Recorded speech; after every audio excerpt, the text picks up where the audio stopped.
J'apprends qu'il y a un restaurateur de Charleroi, donc un ancien truand, un proxénète, un certain Michel Pirot, qui a été abattu sur le parking de Lutre. Les mois se passent, et puis un beau jour, j'apprends qu'il y a 2 suspects qui sont arrêtés en France pour le meurtre de Pirot ici.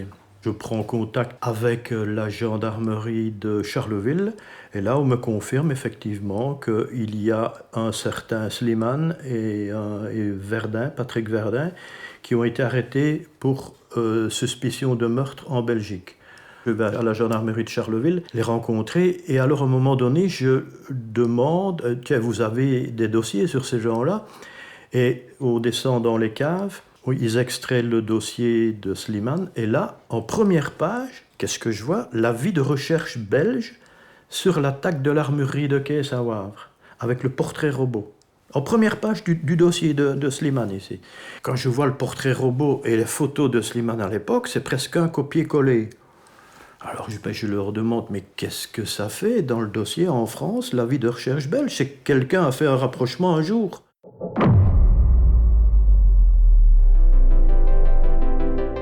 Entre 1982 et 1985, la Belgique a vécu 2 vagues de terreur qui ont semé la panique dans tout le pays.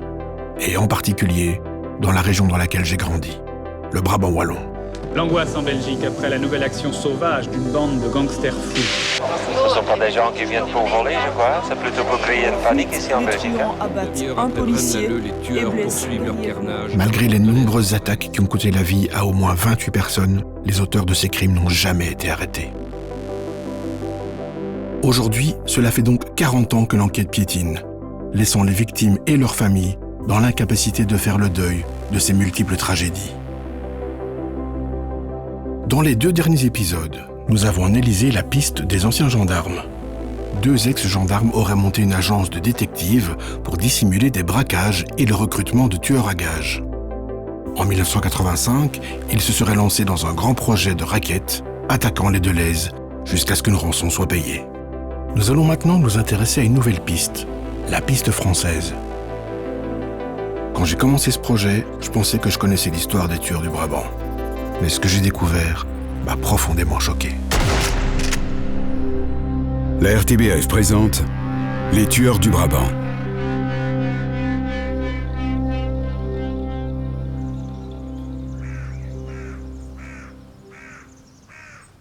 Nous sommes chez Jean-Pierre Adam. Il habite dans un petit village de Famenne, sur la rive gauche de l'Ourthe, en province de Luxembourg.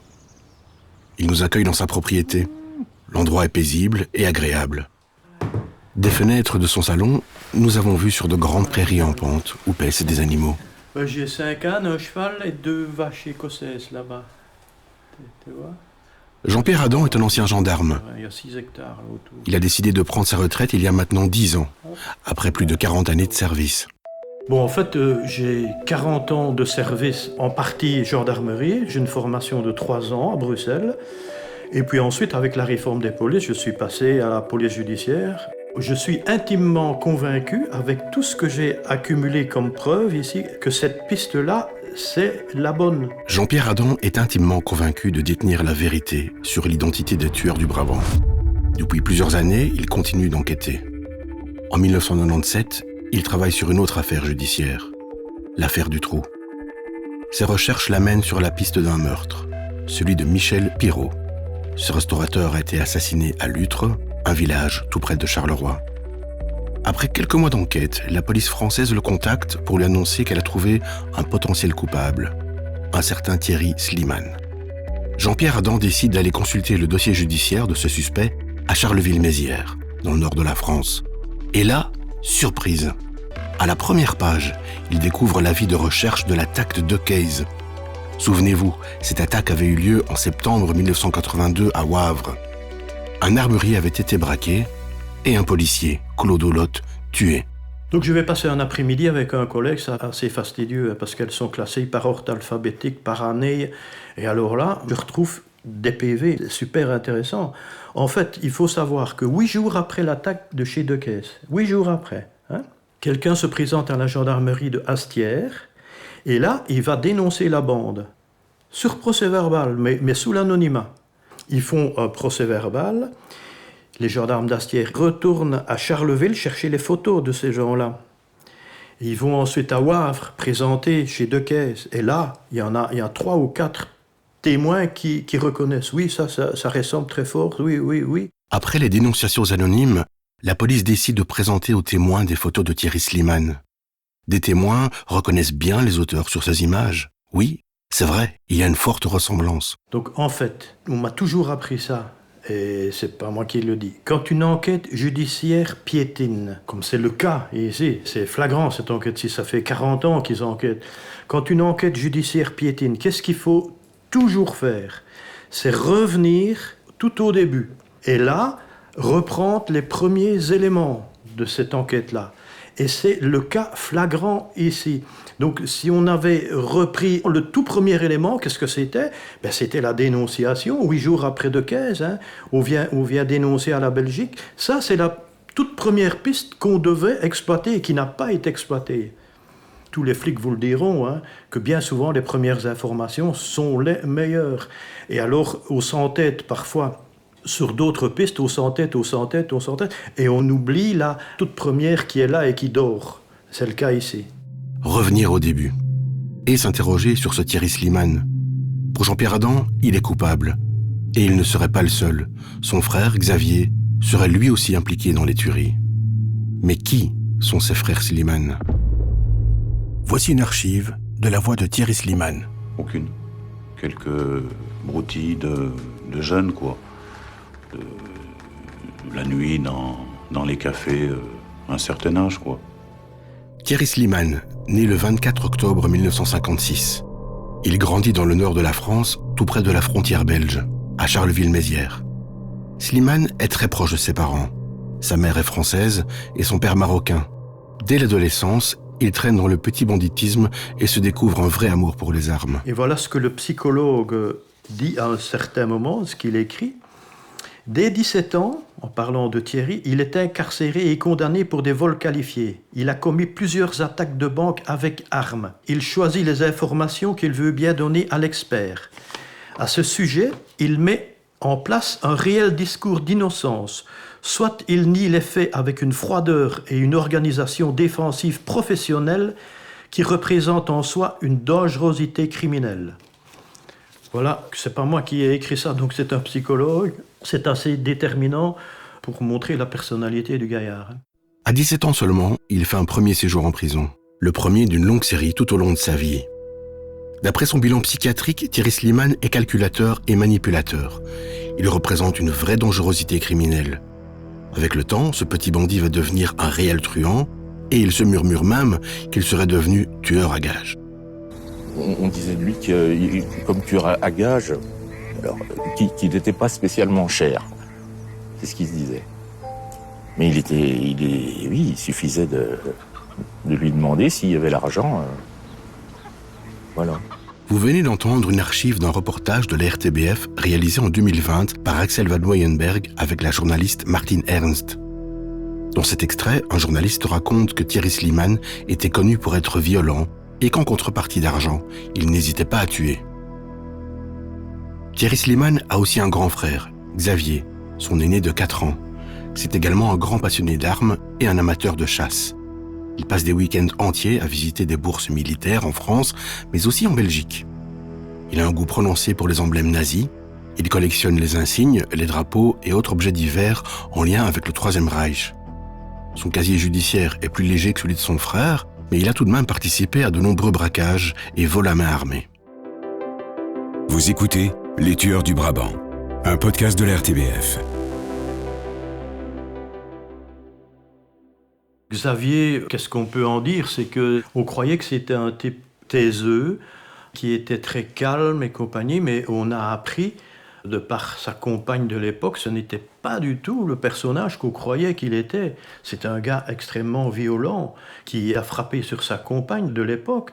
Elle s'est même réfugiée dans une association pour les femmes battues.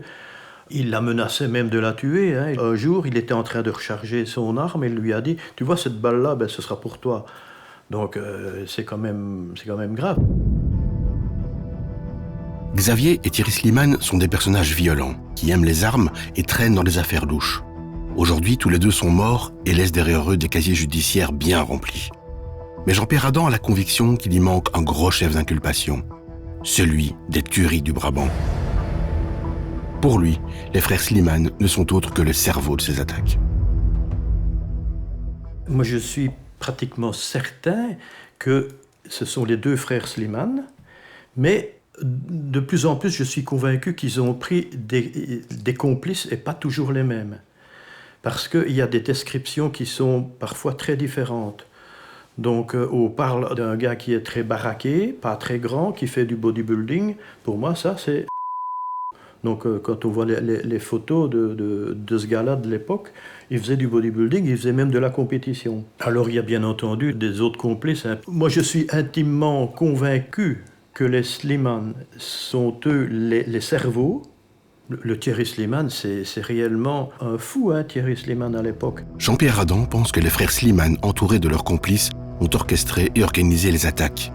Le portrait robot du premier braquage chez l'armurier de Cayce correspond, d'accord, mais quelles sont les autres pistes qui ont mené Jean-Pierre Adam à ses conclusions ? Des indices, oui, j'en ai relevé 22 qui vont, disons, vers la France. J'ai fait un tableau, des voitures qu'on a retrouvées, des voitures belges, donc, pour lesquelles on avait apposé des plaques françaises, parce que les plaques sont plus grandes, donc il y avait des traces des rivets.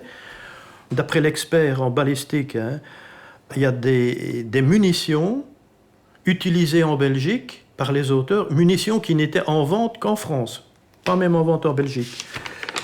Bon, il se fait que le 27 septembre 85 à Braine-l'Alleud, les auteurs ont utilisé des sacs en plastique. Ils avaient pris avec eux des sacs pour mettre l'argent. Et c'était des sacs de marque Propsac.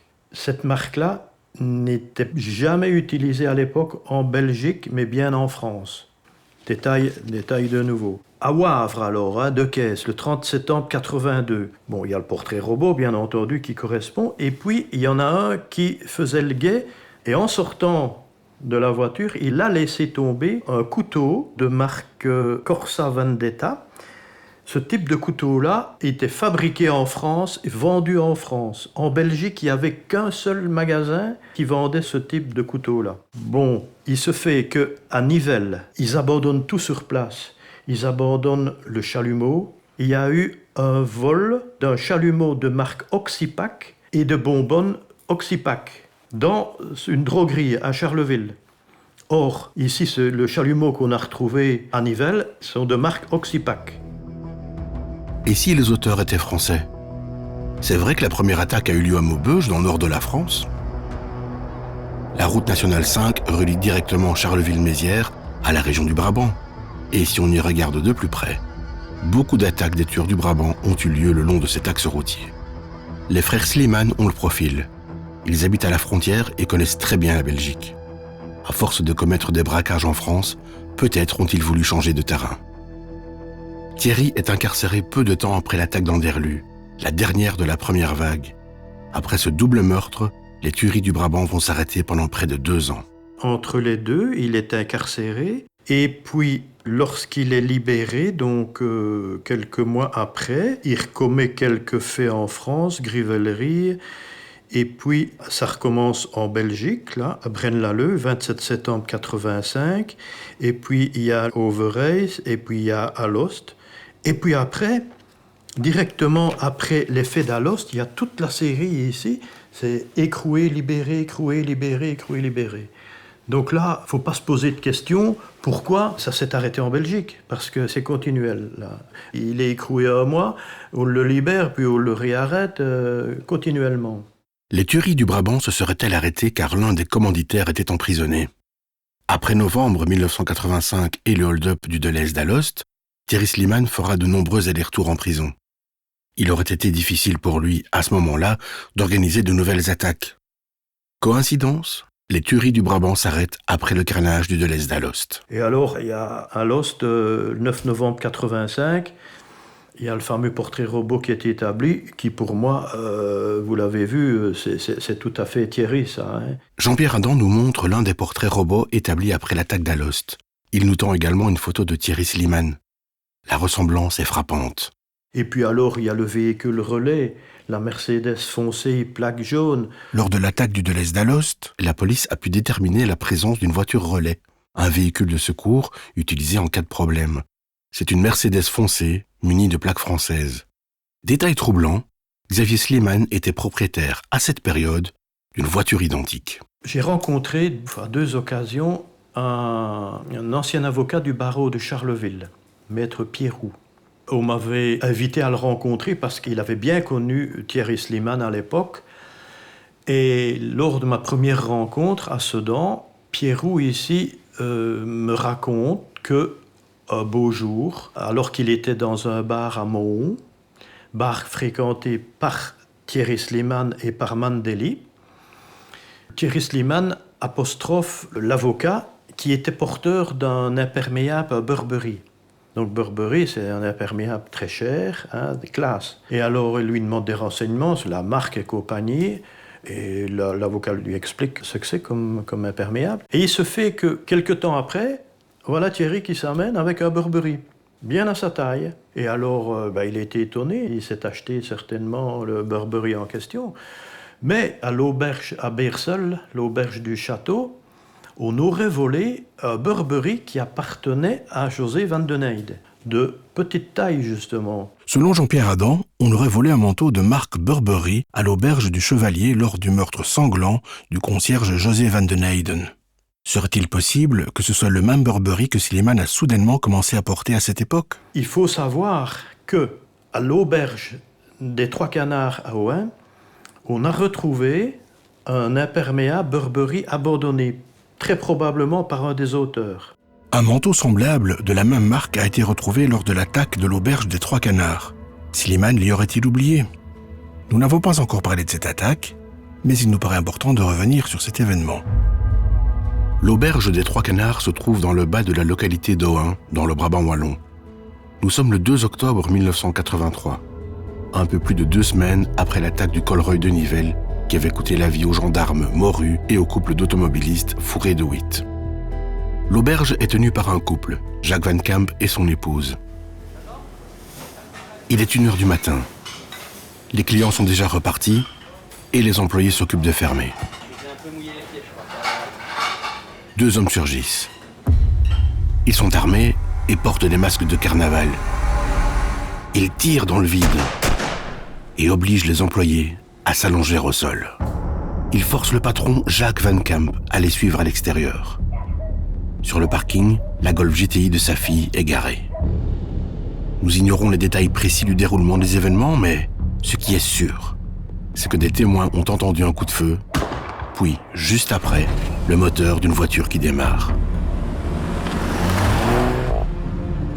La Golf GTI est volée et Jacques Van Camp est retrouvé mort.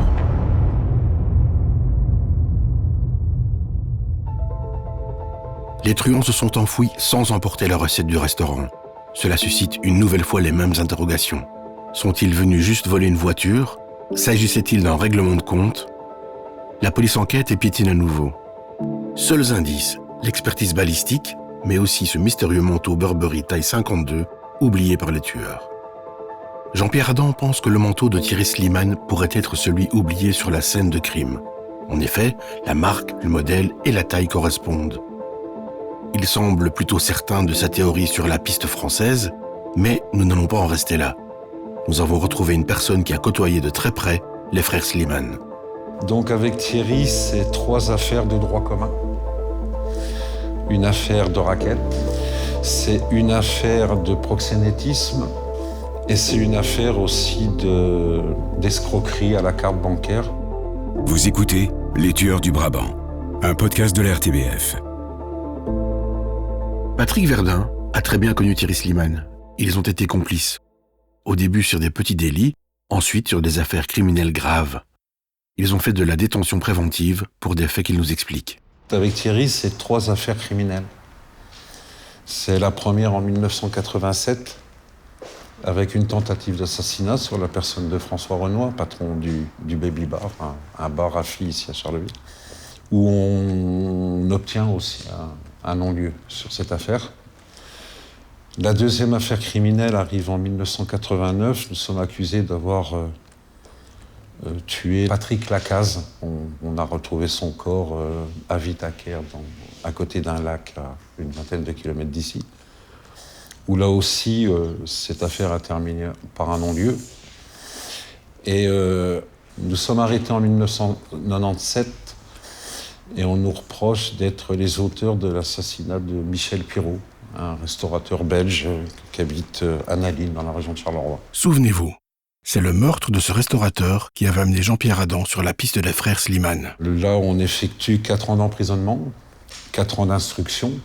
Cette instruction, permettez-moi d'insister un petit peu dessus, parce que c'est quand même une instruction qui s'est jouée sur 2 pays, avec à chaque fois un doublement de magistrats, c'est-à-dire un procureur de la République ici, un procureur du roi en Belgique, un juge d'instruction ici, enfin tout en double.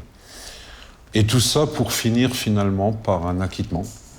En 2001, nous sommes acquittés après 4 ans d'emprisonnement, bien entendu. Donc si vous voulez, les 25 ans que j'ai passés avec Thierry, c'est ce qui nous est arrivé pendant ces 25 années. Pendant 25 ans, Patrick Verdun et Thierry Slimane se sont côtoyés. Avec le temps, ils sont devenus amis. Ils s'étaient rencontrés au début des années 80, mais n'étaient alors que de simples connaissances. Selon Verdun, ils ne se sont rapprochés qu'à partir de 1986, soit après toute la période des tueries du Brabant. Vous savez, Charleville, c'est petit. Et tous les malfrats, enfin, tous ceux qui sortent la nuit, on va dire, se rencontrent à Charleville. Parce qu'il y a, à partir d'une certaine heure, il y a des établissements qui ferment, d'autres qui restent ouverts. Et quand on arrive vers 1h du matin, les établissements ouverts sont rares. Et c'est dans ces circonstances que j'ai connu Thierry. En tant que client, voilà, on s'est vu 1 fois, 2 fois, 3 fois. La 4e fois, on a commencé à se parler. Et puis ensuite, on s'est revu. Et on a commencé petit, et puis ça a monté. Alors, je ne pourrais pas parler pareil des 2, parce que j'étais beaucoup plus proche de Thierry que de Xavier. C'était pas du tout les mêmes personnes. Xavier était un homme marié, des enfants, un appartement, alors que Thierry, lui, n'a jamais été marié, jamais de femme, jamais d'enfant, jamais de voiture, jamais de permis de conduire. Thierry n'avait absolument rien. Donc c'était 2 personnages très différents. Thierry, c'est le parrain de ma fille. Donc moi, écoutez, moi je regrette pas d'avoir été l'ami de Thierry. Il m'a appris beaucoup de choses. C'était un garçon en amitié fidèle. J'aurais pu l'appeler à n'importe quel moment de la journée, jour, nuit, lui demander n'importe quel service. Je pense qu'il aurait répondu présent, et en sens inverse, pareil. Cette amitié semble avoir marqué Patrick Verdun. Il a d'ailleurs écrit un livre à ce sujet qui s'appelle « 25 ans avec Thierry S ». Il y raconte ses périples, mais il y parle aussi des tueries du Brabant. Patrick Verdun a fait très tard le lien entre ces tueries et son ami. Ce n'est qu'en 2019 qu'il a entendu parler de ces événements et qu'il s'est rendu compte que Thierry pourrait être l'un des coupables. C'est en me documentant que j'ai entendu le témoignage de Jean-Pierre Adam, qui a raconté des choses qui m'ont marqué et qui tiennent la route. Donc je me suis dit, je vais me documenter.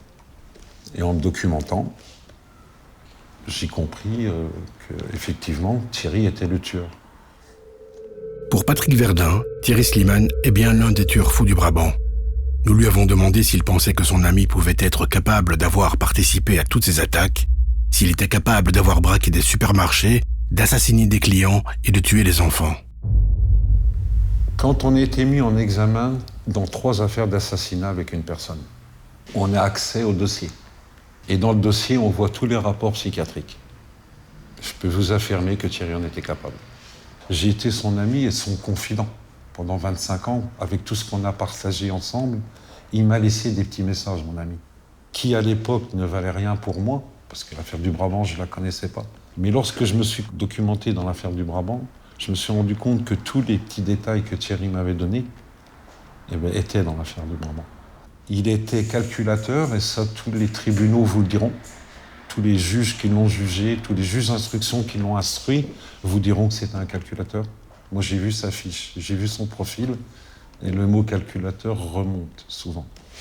Il était tellement calculateur qu'il savait qu'après sa mort, des journalistes viendraient me voir pour me parler de lui. Il me l'avait dit. Et il m'a dit, surtout dis-leur que je n'étais pas un fou. C'est un message qui parle, ça. Tu leur diras que j'étais pas un fou. Pour lui, il en est certain, son ami lui a fait passer un message. Il a voulu lui dire, de manière détournée, qu'il était l'auteur de ces crimes. Patrick Verdun nous donne aussi 2 autres indices qui paraissent surprenants. Et ce jour-là, donc je le prends, il est pas bien. Et on boit et on mange. Et puis le soir, on arrive à Boussu en Belgique, c'est là que j'habitais. Je le ramène chez moi pour passer la soirée. Et là, il me dit, t'inquiète pas, je l'ai fait couler le sang dans ce pays. Donc voilà. Moi, je suis certain que c'est lui. Hein. Voilà, j'en suis certain. C'est pas dans mon livre, c'est ce que je vous expliquais, qu'il y a des choses qui sont venues après. Mais quand j'ai vu la documentation que la dernière attaque en 85, le tueur, on a même dit qu'il était mort, parce qu'on a creusé pour essayer de retrouver son corps. Qu'il ait été touché, oui. Maintenant, je me souviens, il a été touché à la hauteur de la côte gauche. Je peux même vous dire le nom de la personne qui l'a soigné. Parce que je suis arrivé, l'infirmier était en train de terminer son pansement. Lors de l'attaque du Delhaize d'Alost, la police arrive sur place alors que les truands sont encore dans leur voiture, prêts à repartir. Une fusillade éclate. Un des policiers pense avoir réussi à atteindre un des malfrats.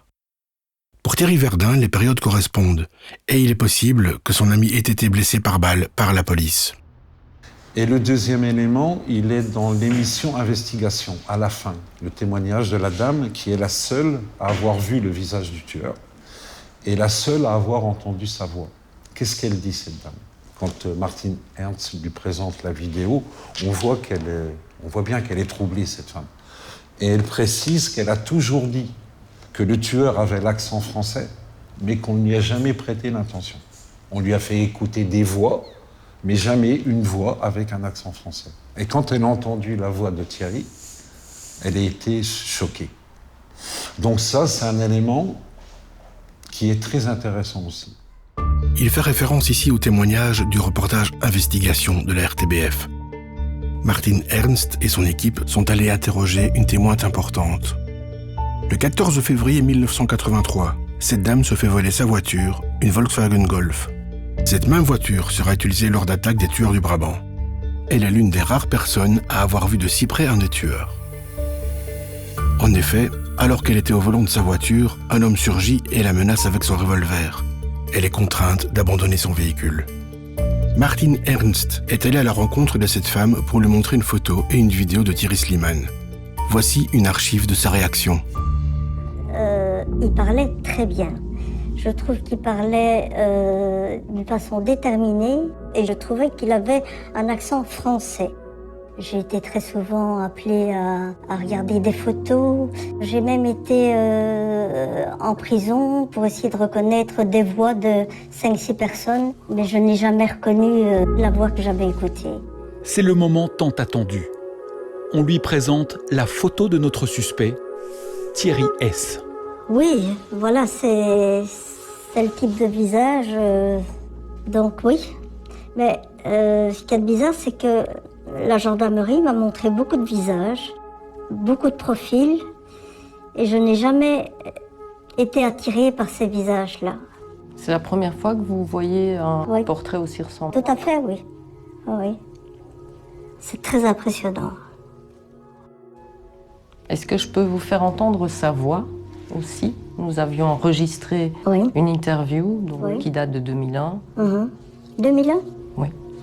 Sa voix, je suis déjà détenu, donc je m'en faisais pas trop, quoi. Une condamnation de cour d'assises pour vol aggravé. Vous avez eu... Oui, c'est sa façon de parler. C'est son accent. Il a l'air sûr de lui. Je m'excuse, mais quand on voit ça, ce serait même trop beau. Elle est troublée. On ne lui avait jamais présenté un portrait d'une telle ressemblance. Jean-Pierre Adam travaille sur cette piste qu'il appelle lui-même la piste française. Il accumule de nombreuses informations, récolte des témoignages pour toujours pousser plus loin ses recherches. Nous allons, nous aussi, le suivre dans son investigation. Dans le prochain épisode des Tueurs du Brabant... Dans ce dossier, donc, on avait affaire à des mécanismes de passage à l'acte et de mobile qui étaient le vol armé jusqu'à pouvoir blesser et tuer pour arriver au butin à espérer. Et donc là, on retrouve l'escalade assez connue des petits vols à main armée qui vont crescendo pour se procurer des armes plus puissantes, pour faire des braquages plus importants.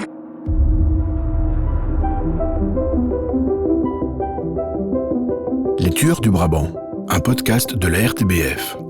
Écrit, réalisé et produit par Jeanne Savigna, Matt Greaves et Thomas Résimond.